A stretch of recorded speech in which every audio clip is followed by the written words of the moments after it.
Now, in contrast, here's a more positive story. This is a process that really did work. This is from the Minnesota Historical Society.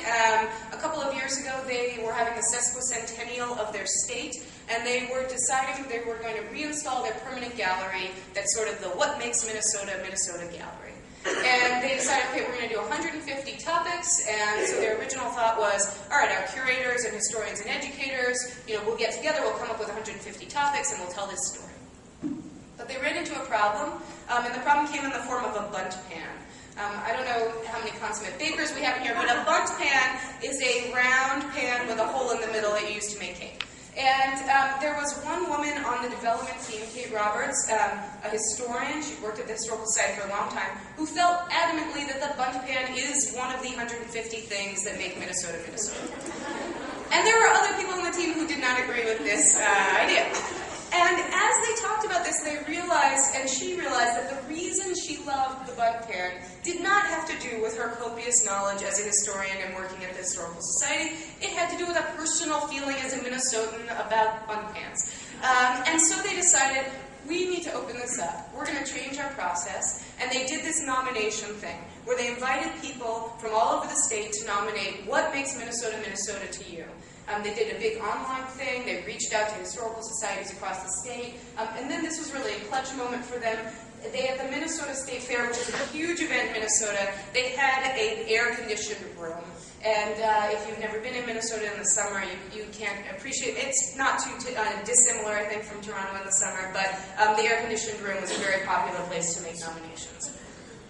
So when this process was done, they said thank you very much. They closed the door, and then their curatorial team worked with the nominations to come up with the 150 that would ultimately make the exhibition. This is an image of the exhibition at the opening. You can see it was made in sort of this little kiosk mode where every one of those is one of the 150. And what they ended up doing was, for every one of those pieces, the object is shown with a label that mostly focuses on the text as written by the nominator. This woman is the woman who nominated this object, or this story of the Williams 8. These were 8 bank employees, women who protested for a year to get equal pay. And these boots, these winter boots she's standing by, were worn by one of the women during protest. And so that label that she's standing next to, you can't see it, but the majority of it is taken up with a quote from her nomination, and there's a little photo of her. So as you walk through this exhibition, you see 150 different faces of people who were involved in making this exhibition work. And the reason I bring this up as a successful process is because the Minnesota Historical Society didn't just find a way for people to participate, they also knew what their limits were.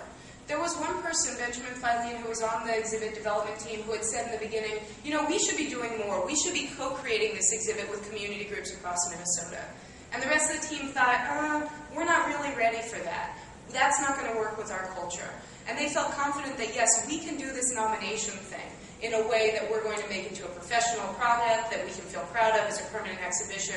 So that's the participatory tack we're going to take.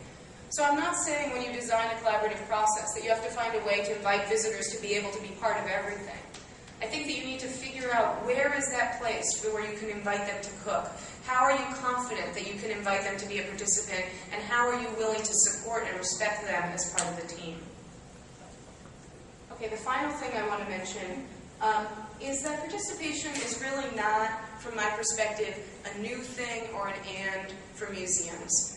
I often start talks by saying that I want to change museums, but the way I really want to change them is to invite us to open our eyes to new techniques that can help us reach our core goals that have been part of our mission statements all along. And my excitement about participation is not that it's a new thing, but that it's a way for us to hit some of these goals that are so core to what we do in our institutions. And so, for example, this is the mission statement of the Minnesota Historical Society: to connect people with history to help them gain perspective on their lives. And if this is your mission statement, it makes a lot of sense to say, hey, if we want people to gain perspective on their lives, they should be thinking about what is the thing that makes Minnesota, Minnesota. They shouldn't just be looking at the exhibit we make from that. They should be engaged in thinking about how they evaluate what's important to their history. This kind of project wasn't just a fun way to invite participation, it was a way for them to be more accountable to the mission that they have. And I want to close close just by telling you about one institution, a community museum in Seattle, that I think is doing this in a really transformative and incredible way. It's called the Wing Luke Asian Museum. These are some of their core values. And their core values are very unusual and quite specific to community. They talk about the idea that relationships are their foundation. And actually, when you go on their website, they have this strange statement about the fact that they're focusing on people and they know it takes more time to do it that way, and that they're okay with the frustrations that come with it. The Wing Luke doesn't just use these terms in terms of lip service, it's across everything they do. They're most famous for their exhibitions. They have a community-driven exhibition model, and it's actually published on the web, but every exhibition that they do is proposed by a community member, is assembled and led by an advisory group from the community, and the staff really see themselves as service people to help make those visions of those people, their stories and their experience come alive. But it also comes across in other ways in their institution. When they built a new building, they commissioned a lot of local art. This is an art piece that's quite beautiful in a vestibule. It's hanging letters from immigrants back home. I guess I should say the Wing Luke Museum is explicitly about Asian immigrants to the Seattle area. It's a very typical kind of community museum focused on their neighborhood, their community. So this artwork of immigrant letters sent home in all different languages is hanging. And then on the wall nearby, there's a sign from the artist saying, at the time that I was there, that she was still accepting letters. If you have some letters, please send them to me. Here's my phone number. Here's my email address. You can still be part of this. This is for our community. And finally, I took a tour at this museum from this woman, Vi Marr. Vi is literally an expert on Chinatown Seattle history. She was taking us around buildings and places that had been started and founded by her own family, and yet she did something on her tour that I'd never seen before. She kept stopping and she would say, I once had a visitor on a tour who told me that my family, the Lee family, is the most populous family in the whole world. How about that? And I went home and told my husband, you Wu's got nothing on us Lees, And again, she would tell these stories based on things that visitors had told her. And I was just totally struck by the fact that here was a woman who not only was a content expert, but who literally was talking about her own experiences in her own family. She's standing here in her Uncle Jimmy's recreated shop. And she was still finding ways in her practice as a facilitator to bring in things she had learned from visitors and from participants.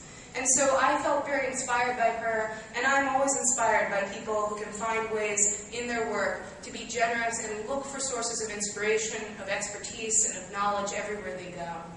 And so I just want to close again with this question and encourage you as you go home to think about, what is the thing that I need? What's the project I'm working on? What's the challenge I have? And how can I find a way to invite people to help me with this? Chris introduced me and mentioned that we met online. Chris and I met through this participatory project of writing this book. And I think we all know very intuitively when it comes to work how to answer this question. When I was going to write this book, there was no question I was going to invite participation, and there was no question that I needed to respect the time of the people who were going to help me. If you were working on a project and if you instead put, how can my colleague Susie help make my project better, you would really think about, well, what meetings do I need to ask her to come to? What can she prepare for me? What can she pull together? How can I do this in a way that respects her time and really improves our project? And I think we need to think about visitors comparably, as potential co-workers, as people with some unique experience and expertise to offer. And when we can do that, it really expands our opportunities, not just for the experience they can have, but also for what we can learn and how we can improve our institutions for everyone. Thanks.